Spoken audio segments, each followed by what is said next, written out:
નમસ્કાર વિદ્યાર્થી મિત્રો, છેલ્લે આપણે નાણાં બજારનો અર્થ અને એના લક્ષણો વિશે માહિતી મેળવી.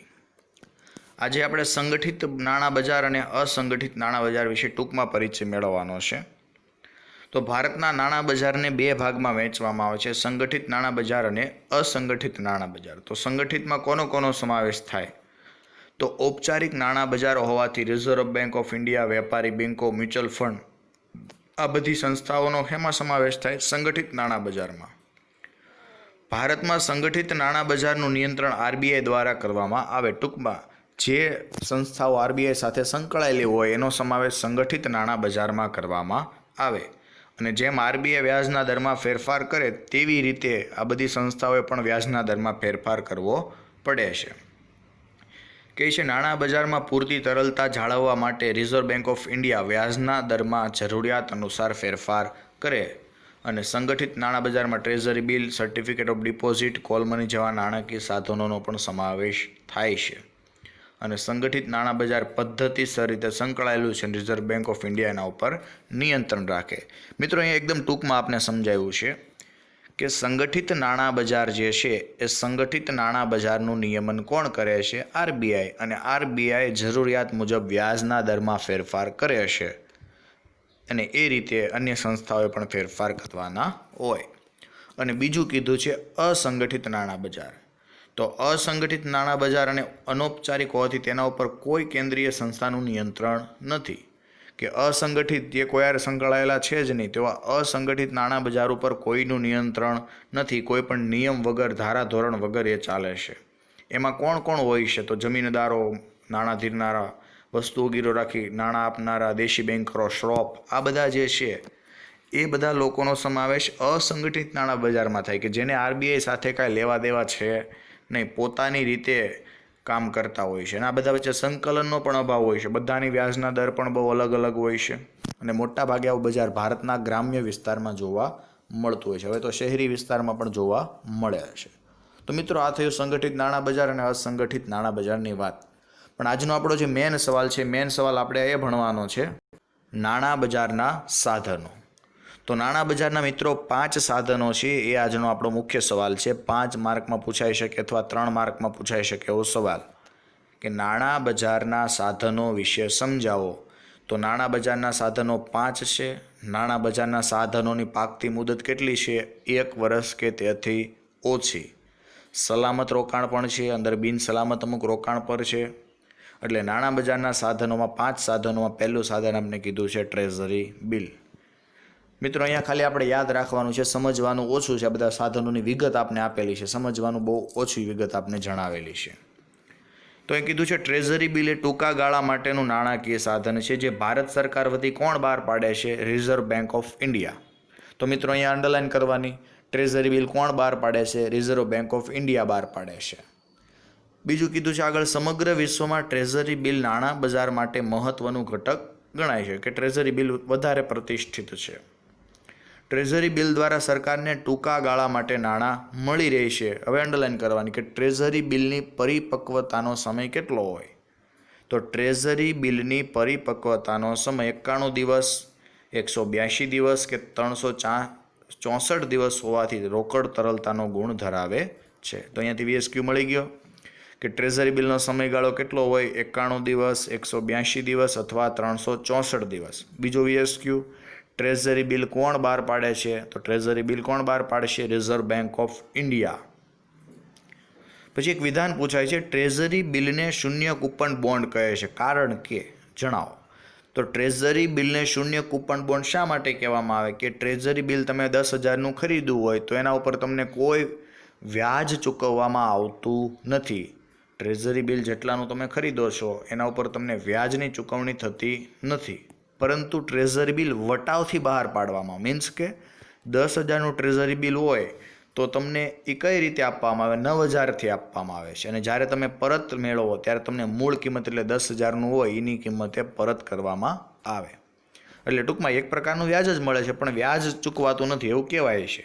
એટલે ટ્રેઝરી બિલ જે છે એ વટાવથી બહાર પાડવામાં આવે અને મૂળ કિંમતે પરત કરવામાં આવે. કે 10,000નું તું 9,000માં આપ્યું ને પરત કરો ત્યારે તમને 10,000 મળે, 1,000 રૂપિયા વધુ મળ્યા આપને.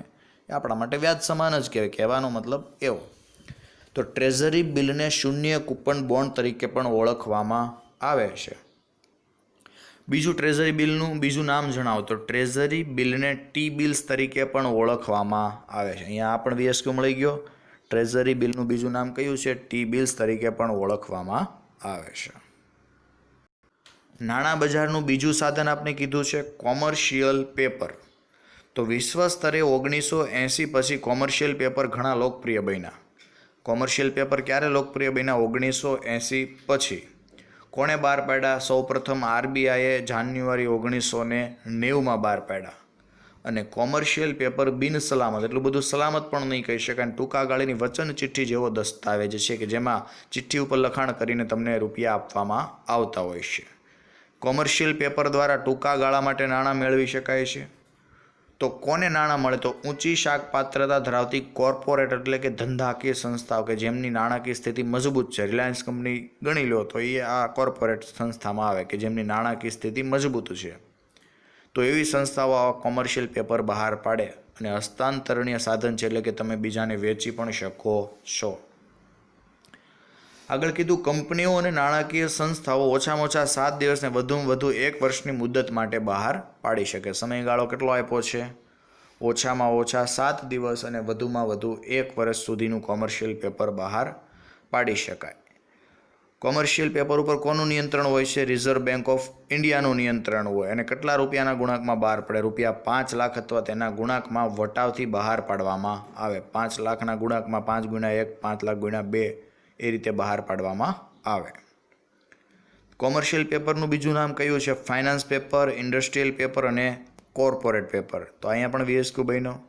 કોમર્શિયલ પેપરના બીજા નામ જણાવો. તો ફાઇનાન્સ પેપર, ઇન્ડસ્ટ્રીયલ પેપર અને કોર્પોરેટ પેપર.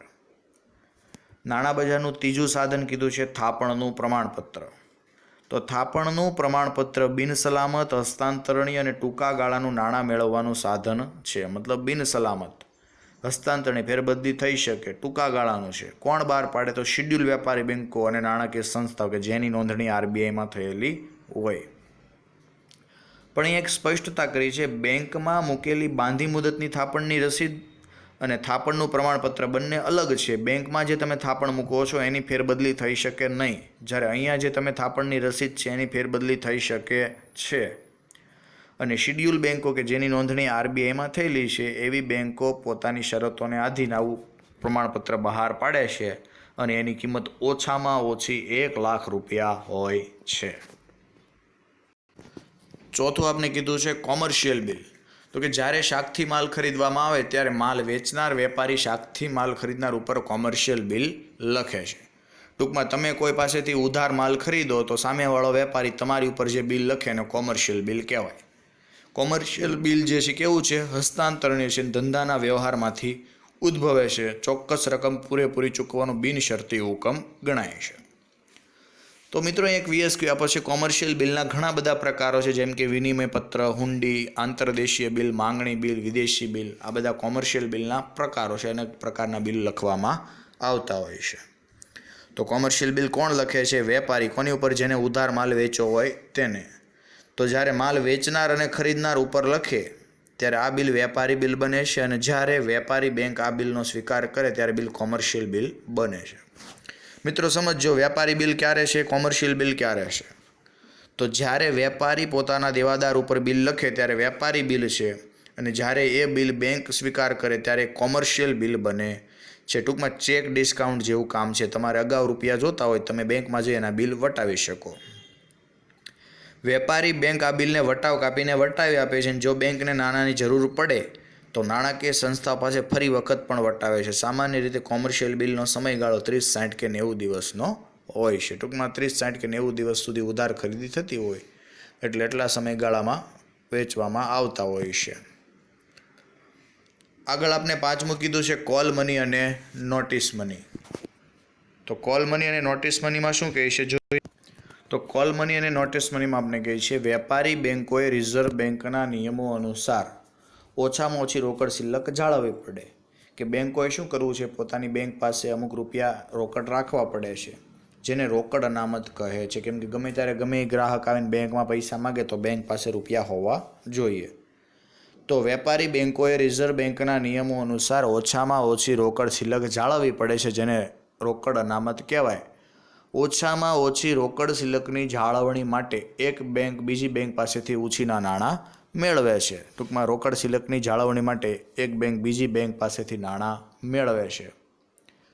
બધી જ બેંકોએ રોકડ અનામતનું પ્રમાણ જાળવવું પડે છે, અને આ કારણથી કોલ મની માર્કેટ નાણાં બજારનું મહત્ત્વનું ઘટક બની ગયું છે. કેટલા માટે? કે ભાઈ દરેક બેંકે રોકડની જાળવણી કરવાની હોય એટલે દરેક બેંક એકબીજા બેંક પાસેથી ઉછીના નાણાં મેળવે. કોલ મની માર્કેટમાં કોલ મની અને નોટિસ મનીનો સમાવેશ થાય. કોલ મની અને નોટિસ મની માટે કોઈ તારણ આપવાનું હોતું નથી. તો કોને કહેવાય કોલ મની અને નોટિસ મની? તો જ્યારે અંડરલાઈન કરજો, એક જ દિવસ માટે નાણાં ઉછીના આપવામાં કે લેવામાં આવે તો તેને કોલ મની કહે છે. અને કોલ મની એક દિવસ માટેનો જ વ્યવહાર છે. જ્યારે એક જ દિવસ માટે નાણાં ઉછીના આપવામાં કે લેવામાં આવે તો એને કોલ મની કહેવામાં આવે.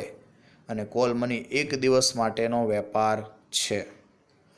આગળ આપણે બીજું કીધું છે કે કોલ મની માર્કેટમાં મોટાભાગે બેંકો જ ભાગ લેતી હોય તેને inter bank call money market પણ કહેવામાં આવે. કોલ મની માર્કેટમાં મોટાભાગે કોણ હોય છે? બેંકો જ હોય છે, એટલે inter bank call money market પણ કહેવામાં આવે છે. અને આરબીઆઈના નિયમ અનુસાર બધી જ વેપારી બેંકોએ રોકડનું પ્રમાણ જાળવવું પડે છે. આથી રોકડની અછત અનુભવતી એક બેંક બીજી બેંક પાસેથી વધારાની રોકડ લે છે.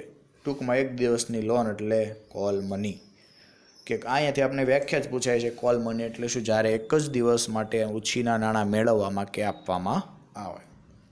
અને બીજું કીધું છે નોટિસ મની એટલે શું? તો કે જ્યારે 2 થી 14 દિવસ માટે નાણાં ઉછીના આપવામાં કે લેવામાં આવે તો તેને નોટિસ મની કહે છે.